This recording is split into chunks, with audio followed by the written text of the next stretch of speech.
یہ محمد ارباز جس کو آپ سماعت فرما رہے تھے، یہ اسٹیج پر پہلی مرتبہ آپ حضرات کے سامنے انہوں نے رمضان المبارک کے اوپر بیان کیے ہیں اور آپ لوگ صحیح سنجیدگی کے ساتھ سن رہے تھے۔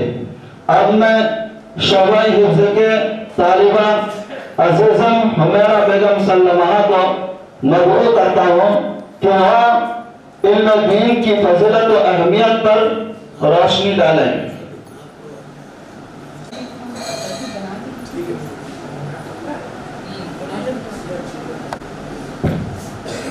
السلام علیکم ورحمۃ اللہ وبرکاتہ۔ الحمد للہ وکفا والصلاة والسلام على سید الرسل وخاتم الانبیاء وعلى آلہ واصحابہ الاسفیاء والاتقیاء وازواجہ واتباعہ وسلم تسلیما کثیرا کثیرا، اما بعد۔ قال تبارک وتعالی فی کتابہ المبین، فاعوذ باللہ من الشیطان الرجیم، بسم اللہ الرحمن الرحیم۔ قل هل يستوي الذين يعلمون والذين لا يعلمون، وقال رسول الله صلى الله عليه وسلم فضل العالم على العابد كفضل القمر ليلة البدر على سائر الكوكب، او کما قال علیہ السلام۔ علم ایک ایسی دولت ہے جو لٹتی نہیں، علم ایک ایسی دولت ہے جو لٹتی نہیں، خرچ کرنے سے کبھی گھٹتی نہیں۔ پھر نہ تم کرنا کبھی اور تشنہ لبی کے شکوے، پھر نہ تم کرنا کبھی اور تشنہ لبی کے شکوے، آج میں خانے کا میں خانہ اٹھا لاؤں گی۔ میں آپ حضرات کے سامنے نہ کوئی لمبی چوڑی تقریر، نہ وسیع و عریض وعظ کرنے نہیں آئی، اس لیے کہ میں کوئی خطیبہ نہیں کہ آپ حضرات کے سامنے لمبا چوڑا خطاب کروں، اور نہ کوئی واعظہ ہوں اور نہ مفکرہ، نہ کوئی ادیبہ، بلکہ ادنا طالبہ ہوں۔ صرف میں آپ حضرات کے سال میں علم دین کی گفتگو پر کچھ موضوع پیش کرنا چاہ رہی ہوں۔ میں پوری کوشش کروں گی کہ کوئی گوشہ باقی نہ رہے۔ امید ہے کہ آپ سنجیدگی و متانت کے ساتھ فرمائیں گے۔ آپ حضرات میں علم دین کی فضیلت و اہمیت کو بہت ساری کتابوں میں پڑھا ہوگا، بہت سارے مفکروں سے سنا ہوگا، بہت سارے دانشوروں سے سنا ہوگا، بہت سارے آدمیوں سے سنا ہوگا، بہت سارے مقرروں و خطیبوں سے سنا ہوگا۔ میں آپ حضرات کے روبرو اسی عنوان پر گفتگو کرنے کے ارادے سے آئی ہوں۔ علم دو طرح کا ہے، ایک دنیاوی ایک اخروی۔ علم چاہے دنیاوی ہو یا اخروی انسان کو عزت و فضیلت عطا کرتا ہے، لیکن دنیاوی علم صرف دنیا تک ہی محدود رہتا ہے، اور اخروی علم انسان کو دنیا اور آخرت دونوں جگہ رسوائی و ذلت سے نجات دلاتا ہے اور عزت و شوکت عطا کرتا ہے۔ میں آپ سے سوال کرتی ہوں، وہ کون سی شے تھی جس نے آدم کو ملائکہ سے افضل بنا دیا؟ وہ کون سی شے تھی جس نے انسان کو اشرف المخلوقات بنا دیا؟ وہ کون سی شے تھی جس کی برکت کی وجہ سے اللہ نے انسان کو خلیفہ بنا دیا؟ وہ کون سی شے تھی جس کی فضیلت کی بنا پر رب کائنات نے انسان کو اپنا نائب بنایا؟ وہ علم کی دولت ہے۔ جب رب کائنات نے قرآن کو نازل فرمایا تو سب سے پہلے وہ آیت نازل فرمائی جس کا تعلق علم سے ہے، یعنی اقرأ باسم ربک الذی خلق۔ اخروی علوم کی فضیلت اہمیت آیت قرآنیہ و احادیث نبویہ میں بکثرت وارد ہوئی۔ اللہ تبارک و تعالی قرآن مجید میں ارشاد فرماتا ہے، قل هل يستوي الذين يعلمون والذين لا يعلمون۔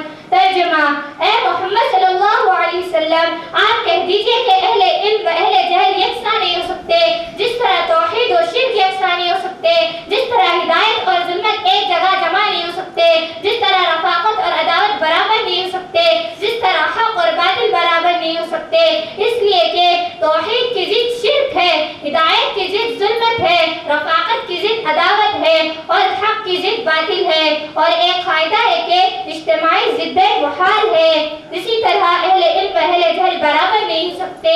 ایک حدیث شریف میں محسن انسان صلی اللہ علیہ وسلم گرامی ہے کہ فضل العالم علی العابد كفضل القمر ليلة البدر على سائر الكوكب. عالم کی فضیلت عابد پر ایسی ہے جیسے کہ چودھویں کے چاند کی فضیلت تمام ستاروں پر. حضرت عبداللہ بن عباس فرماتے ہیں کہ دوسرے مومنوں کے مقابلے میں اہل علم کے ساتھ 100 درجات زیادہ ہوں گے اور ہر درجوں کے درمیان مسافت 500 برس کے مسافت کے برابر ہوگی.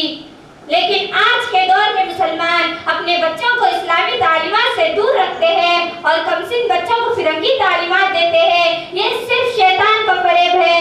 وہ شیطان مردود جس نے عہد کر دیا کہ بنی آدم کو جہنم پہنچائے گا. وہ شیطان مردود جس نے عہد کر دیا کہ دین و اسلام کو دشمن. وہ شیطان جو ہمارے ایمان و اسلام کا دشمن. وہ شیطان جو ہمارے معاشرت کا دشمن. جو شیطان جو ہماری سوسائٹی کا دشمن. یہ شیطان ہمارا اصلی دشمن ہے. اپنے خوبصورت اور رنگین جال میں پھنسا کر ہمیں اسلامی تعلیمات سے دور رکھنا چاہتا ہے. اس لیے کہ محسن انسان صلی اللہ علیہ وسلم ارشاد فرماتا ہے یستغفروا للعالم ما فی السماوات والارض. زمین و آسمان میں جتنی اشیاء ہے وہ سب عالم کے لیے مغفرت کی دعا کرتی ہے. عالم کے لیے ملائکہ مغفرت کی دعا کرتے ہیں. عالم کے لیے جنات بھی دعا کرتے ہیں. عالم کے لیے کیڑے مکوڑے بھی دعا کرتے ہیں. عالم کے لیے سمندر کی مچھلیاں بھی دعا کرتی ہیں. عالم کے لیے زمین و آسمان بھی دعا کرتے ہیں. اس کے باوجود مسلمان کا حال یہ ہے کہ انگریزوں کی چال میں پھنس کر ہم اپنے بچوں کو اسلامی تعلیمات سے دور رکھتے ہیں. ایک شخص تھا, اس کی خواہش و تمنا تھی کہ اس کی اولاد میں کوئی عالم دین ہو, لیکن اس کی کوئی اولاد ہی نہ تھی. جب بیوی حمل سے تھی تو اچانک بیمار ہو گیا اور اسی حالت میں دائرے فانی سے اس کی روح پرواز کر گئی. انتقال سے قبل اس شخص نے وصیت کی تھی کہ اگر اس سے کوئی لڑکا پیدا ہوا تو اسے عالم دین بنانا. خدا کی قدرت سے لڑکا ہی پیدا ہوا. اس کے کئی دنوں کے بعد ایک دوسرے شخص نے اس مرنے والے کو خواب میں عیش و عشرت میں دیکھا تو اس خواب دیکھنے والے نے سوال کیا کہ میں نے اس سے پہلے بھی تم کو دیکھا تھا جب تم عذاب میں مبتلا تھے, اور اب دیکھتا ہوں کہ شان و شوکت کے ساتھ تم اپنے لمحات گزار رہے ہو. تو اس مرنے والے شخص نے کہا کہ آج میری بیوی نے میرے اس بچے کو مدرسے میں داخل کرایا اور اس بچے نے آج ہی بسم اللہ پڑھی جس کے بنا پر میری مغفرت ہو گئی. اس واقعے سے عبرت حاصل کرنی چاہیے اور اپنے بچوں کو اسلام کی تعلیم دے. اس لیے کہ عالم کے قلم کی سیاہی اور شہیدوں کے خون سے بھی افضل ہے. وہ جہاد ہے, ان تنہائیوں کا ساتھی ہے, ان سفر کا رفیق ہے, ان جدید رہنما ہے, ان تندرستی اور خوشحالی میں چراغ راہ ہے, ان دل کی زندگی ہے, ان سے خدا کی عبادت و طاعت کا حق عطا ہوتا ہے. علم امام ہے, عمل اس کے تابع ہے. قرآن شریف میں اللہ تبارک و تعالی ارشاد فرماتا ہے کہ یا ایھا الذین آمنوا اطیعوا اللہ و اطیعوا الرسول و اولی الامر منکم. ترجمہ, اے ایمان والو, اللہ اور رسول اللہ کی اطاعت کرو اور تمہارے میں جو اول الامر, یہاں پر اولی الامر سے مراد علماء دین ہیں.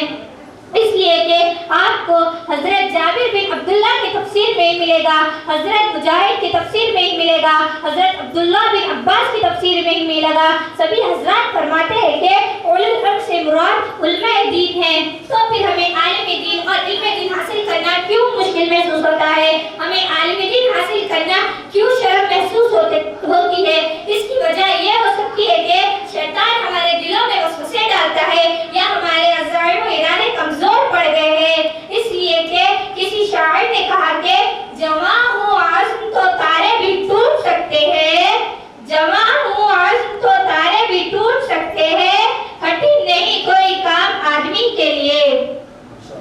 قدم چوم لیتی ہے خود بڑھ کر منزل, قدم چوم لیتی ہے خود بڑھ کر منزل, مسافر اگر ہمت نہ ہارے. آج علم دین کی اہمیت و وقت کوئی نہیں پہچانتا, حالانکہ علم دین اپنی زیادہ کنوں سے تحریم و تلبیس کے طوفان کو مٹا دیتی ہے. علم دین ایک ایسی ضیا ہے جس سے رضا الہی کی منزل چمکتی دکھائی دیتی ہے. آج تک جو ہو گیا سو ہو گیا, اس لیے کہ مصیبت کا بھی ایک مقصد ہے دنیا کے حوادث میں, مصیبت کا بھی ایک مقصد ہے دنیا کے حوادث میں کہ ٹھوکر لگے اور آدمی ہوشیار ہو جائے. اللہ تعالیٰ سے دعا ہے کہ اللہ ہمیں علم دین کی سمجھ اور اس کی اہمیت ہمارے قلوب میں بٹھا دے. آمین. وما علینا الا البلاغ. ماشاء اللہ.